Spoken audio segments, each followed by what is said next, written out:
Hi, sweeties. How are you doing? Welcome to Naya Sim, and thank you all so much for all the love and support. Hope you all are doing great. So, I came across a video Rob Smith made, right, where he called Black people grifters and hucksters, right?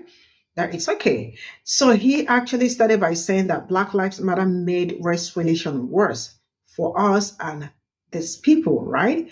So I was asking, how did it make it worse? So he said before the Black Lives Movement, white people were trying to get along with Black people. And I am kind of trying to understand when did that happen, right?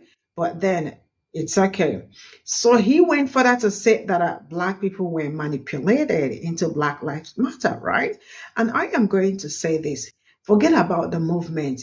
Are you trying to tell me that my life and my cousins' lives doesn't matter, right? Okay, if it doesn't matter, I understand. But one thing I am going to say is that I really do not know who, hurt Rob. And Rob really do need a therapy, big time. This young man needs a therapy. I don't know who hurts him or whoever, right? If there is anything Black people have been working towards is to um, dismantle the system that is oppressing them, because that is the major thing Black people are working towards, right? I understand that you do not identify as Black because you made it known here that you prefer white partners to people that look like me, which I do not have problem with. Let's get into this. So I think we're at the point where we can admit right now that BLM actually just made race relations worse. It literally made things so much worse between Black people and white people, because you got to think about it.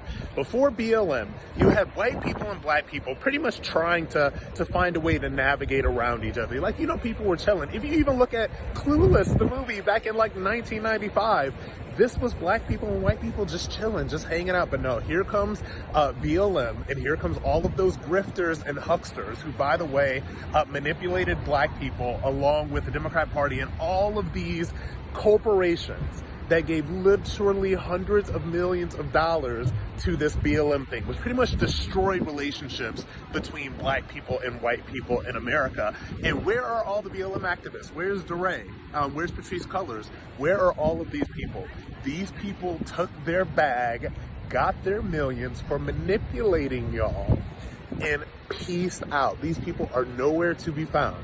And what we are left with in the wake of all of that BLM hysteria are Black people and white people who just literally cannot get along. There are some white people that do not want to be around Black people because everything is so, they're just so crazy about all of that hysteria. So they would rather just not deal with it. And so that's what we're left with. And I think that the BLM hysteria has destroyed relationships between Black people and white people for an entire generation. Like, I don't know when they're going to get back to where they were. But what I do know is that BLM, grift, hustle, scam, all those people scammed y'all, got their bags, got their millions, got their mansions, peace out. And Black people and white people in America are left to deal with the wreckage of the manipulation and scam that entire moment was. I think we're at the point where we can admit right now that BLM actually just made race relations worse. It literally made things so much worse between Black people and white people, because you got to think about it. Before BLM, you had white people and Black people pretty much trying to find a way to navigate around each other. Like, people were chilling. If you even look at Clueless, the movie back in like 1995, this was Black people and white people. Hi, Rob. My name is Danny. I'm an ex-Trump supporter. I'm an ex-conservative, and I am a former member of a white supremacist organization. And I'm going to address this video with the utmost respect and in love. BLM absolutely did make race relations worse, but let me tell you why. And I happen to be incarcerated at the height of the Trump candidacy and the Black Lives Matters movement. And I remember going around prison, me, the white guy, telling Black people that Trump will be the best thing that ever happened to them. They need to get off the Democrat plantation. And when I was a part of this movement, I would love to find people like you and Candace Owens that I could weaponize and tokenize to fit my narrative. But ultimately what happened is I read a book by Michelle Alexander called The New Jim Crow, Mass Incarceration in the Age of Colorblindness. I read this book to be well versed in the debate, and ultimately I became educated. And I realized when it comes to race and black history in America, I was, well, clueless. And I would say things like systemic racism doesn't exist. Pull yourself up by the bootstraps, quit perpetuating the victim mindset. And it's 2024, accept accountability for your actions. But Michelle Alexander and literally thousands of other black creators and authors taught me a thing or two. They taught me that the 13th Amendment was the abolishment of slavery. You know, the time that white folks like to say happened so long ago. But they put this special little clause in there that's still relevant today in 2024. It said, except when punishment for a crime. And after the Civil War, and slave labor was such an integral part of the Southern economy that it would collapse without it, well, they needed new ways to get free labor. So mass incarceration was birthed. Right here in the South, they created laws that were called the Black Codes. The Black Codes would literally arrest people for nothing other than being black. They created laws that targeted black folks. Some of those laws were being out past curfew. Black folks had curfew. Not having a job, no white folks would give them a job. Working for somebody other than a white man. Loitering in the streets, we still see a lot of those laws today. And they're almost always predominantly in the black neighborhoods at the little corner store that would say no loitering. But what I'm saying is that free black folks were now put back in chains and working on the same exact plantations that they were just freed from. Then we had convict leasing, black reconstruction. We fast forward 100 years, we had Jim Crow segregation. Black folks faced second-class citizenship, disenfranchised from voting, facing barriers to education, barriers to employment, barriers to housing. Then we passed the 1964 Civil Rights Act and the 1965 Voting Rights Act, right? And then slavery and racism and all that stuff just went away. And America was now no longer a racist nation. Well, what happened after the Civil Rights Movement? We had a 700% increase in our prison population. Just take a look at this. We went from 300,000 inmates to 2.1 million inmates. And even when you adjust for population, the math just doesn't math. Now, did Americans just become more criminal, or was there something more nefarious at play? Well, thanks to black educators like Michelle Alexander, I learned something else. 1/3 of black men have at least one felony conviction. 1 in 3 black males carry a convicted felon label. 1 in 6 Latino males, 1 in 17 white males. Black adults are more than 5 times more likely to be incarcerated than white adults. So one of two things had to be true. Either black people were inherently evil and more criminal, and Rob, I can't believe that you would think that about yourself, and I just couldn't find that to be true, so I had to dig a little bit deeper. Or could it be that there was a system set in place by the politics of white supremacy by design that was still perpetuating systemic racism today? And it was in that moment that I realized that I truly was clueless. I was ignorant. I was misinformed. I was uneducated. You see, when I joined a white supremacist organization, it wasn't because I hated black people. Even after joining the organization, I didn't think I was racist, just like many Republicans don't think that they're racist, just like many people who are in some of these organizations today don't think that they are racist. In their minds, they are not anti-other groups of people. They're just pro their people. Unfortunately, though, in this country, being pro-white has always come at the expense of other demographics of people, whether it was the black community, whether it was the indigenous, whether it was women, whether it was Hispanic community, Latinos, immigrants, you name it. White supremacy is always at the expense of other groups of people. And the truth is, Rob, I'm a firm believer in personal accountability. But believing and advocating for a better system and accepting personal accountability for our actions are not mutually exclusive ideas. Now, it's not my job to police the black community, but it is my job to educate my community. And the vast majority of people in my community who are ultra-conservative, they're Republicans, do not believe systemic racism exists. The vast majority of them still use terms like black on black crime. The vast majority of them still will say 13% of the population commits 50% of all the violent crime. And the vast majority of them still equate being black with criminality. And that, my friend, is racist. We have so much work to do as a country. And for us to truly unite in the way that you said, white people need to become educated. Racism is on the ballot in November. We are not going back. Madam Vice President Kamala Harris and Governor Walz for president and vice president, 2024. Let's go. All right, so what's really wild about being a black conservative is that you will literally get told up and down by black people that you're not really black and you're not this and you're not that. Literally, like I'm as black as midnight in mine shaft. All right, I'm dark skinned. Like I came from a 3-bedroom, 1-bathroom house, like not in the ghetto, but definitely ghetto adjacent.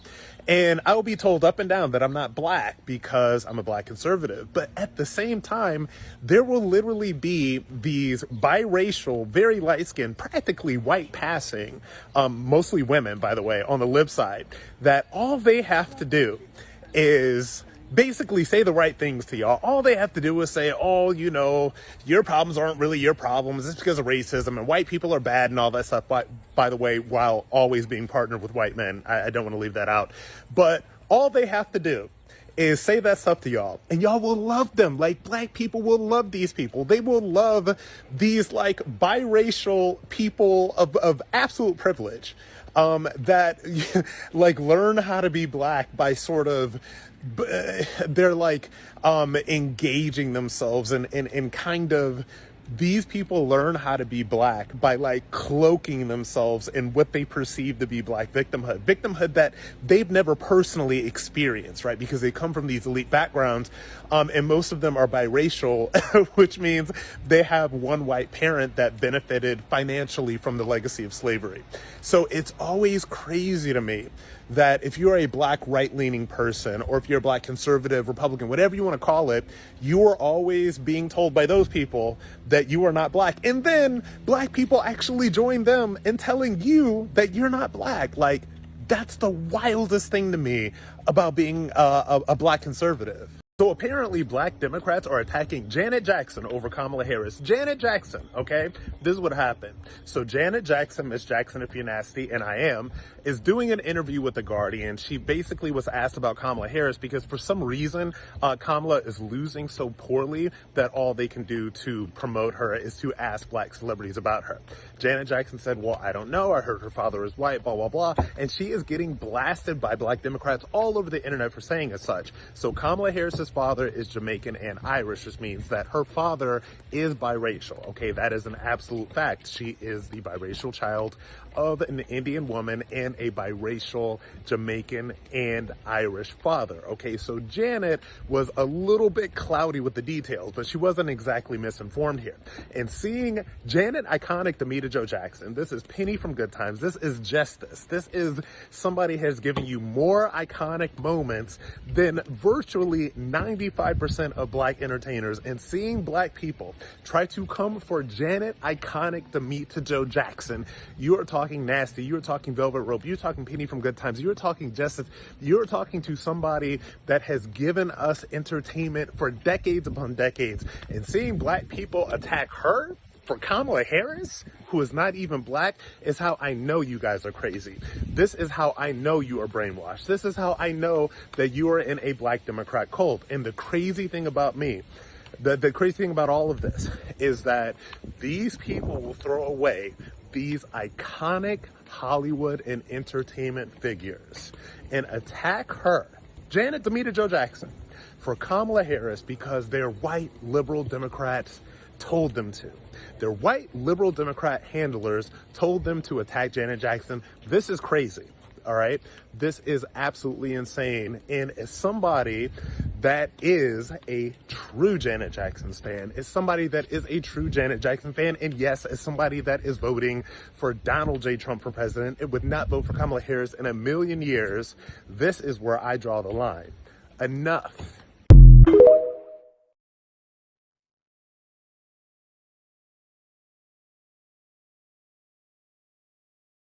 So this is all I got from this video, and you all already know Rob. Rob is just a conservative person, and I am going to start by asking Rob, how did Black Lives Matter make race relations worse, right? And he also made mention that white people do not also want to be with black people. And I am going to ask this: do black people really want to be with white people? I think that is a question to ask, not the other way around. So why he was, now I am also going to ask this. I understand whatever that happened with the organization, right? That is not the problem. When I have to focus about our own lives, which we all know that it matters because every day we are reminded that our lives does not matter, right? And there is need for us to keep saying it that we are very important and everything about us matters and we deserve to live, we deserve to move around, we deserve to do everything freely. We do not have to be stereotyped. We do not have to be asked questions in some places where we go. We do not have to be, they do not have to ask us or tell us that we fit the description because we always fit the description. We do not need them to continue to ask us, what are you living or what are you doing around this place? Because people can be anywhere at a particular point in time.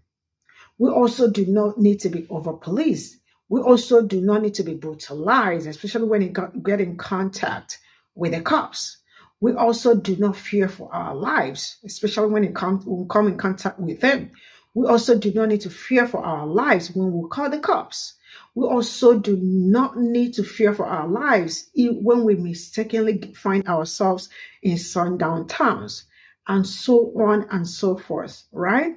Now, like I keep saying it, there is also a video I did on anti-blackness to tell you that, like, one thing that hurts me so much when it comes to anti-blackness is getting that anti-blackness from people that look like you. Now, he also made mention that before BLM, Black people and the white people were trying to navigate around each other or trying to get along with each other. And I am going to say he is lying. You all already know Rob lies a lot, right? That is not true. Nobody has been trying to get along with anybody or something. If there has anybody Black people have really made moves, especially when it comes to unity or trying to like accommodate people. Check around. If you look around the history and all that, Black people have not even seen them being violent or being anything towards anybody. Because if people decided, if like Black people wake up one day and decided that they are going to retaliate or do the same thing that was done to them, trust me, the universe will not contain one another. I don't know if you understand what I am saying. So I do not understand what he is saying that they've been trying to accommodate us. Accommodate us how? Right? See, there are some things people will make. It will kind of enlighten you a little bit about their mindset. I am sorry to say this, but anybody that knows Rob can also send this video to him and tell him that I said so, that he has a very tiny mindset. And when people have tiny mindset, it means that they cannot expand their mind to learn and unlearn and relearn. Rob has refused to unlearn and relearn, but that is his own problem, not mine. I am not going to educate him, a full-grown adult, or tell him on how to handle himself or handle his own community. But to think of it, Rob is dating a white man, so I understand what it feels like because it looks like, people in that kind of category, tend to be very, very anti-Black. Check around, you definitely will see. And they are always competing among themselves. Rob is another one married to a Black man.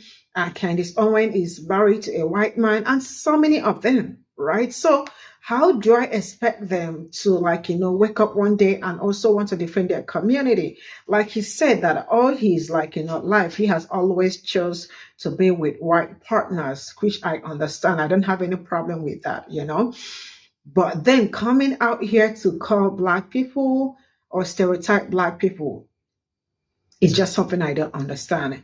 And from the research, that the second man that spoke debunking the Black Lives Matter, his name is Danny F. Collins. Shout out to you, Danny F. Collins. And I am going to say this. Sometimes it is good to look at the chat and all that. If you look at the chat and the research he made, you are also going to see that how the system has been made to oppress people that look like me. But I don't think it is new that the system was not set up for people that look like me. It's something that we all should understand, and all that the system has never for a day been for us. And if there is something that we've been working towards all years, all time, is to dismantle the system that has been affecting Black people, right? Systemic racism.